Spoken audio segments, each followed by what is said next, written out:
Halo teman-teman, kembali lagi sama saya di Sisvlog. Kali ini saya mau sterilisasi cawan petri yang akan saya gunakan.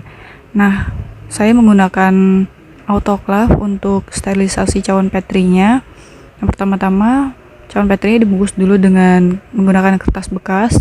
Kenapa menggunakan kertas bekas ya? Untuk menghemat kertas aja. Gitu. Nah, untuk kertas bekas itu kan pasti sebelahnya ada tulisannya ya. Tapi yang digunakan untuk di dalam ini ada kertas yang kosong. Biar kenapa nanti saat panas itu tulisannya nggak nempel di cawan petri itu. Oke, kita siapkan dulu kertasnya yang putih, yang kosong di dalam. Cawan petrinya kan ada yang besar sama yang kecil. Yang kecil itu di atas, yang besar di bawah. Biar nanti uapnya keluar gitu. Oke, sekarang kita lipat di atasnya.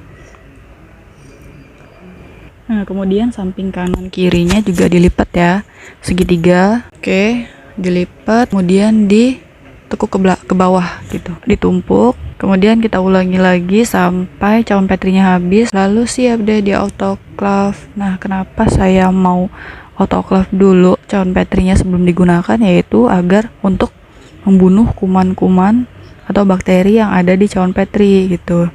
Sekian tutorial membungkus cawan petri dari saya, semoga bermanfaat dan jangan lupa like, subscribe, komen, dan share this video dan sampai jumpa di video-video selanjutnya.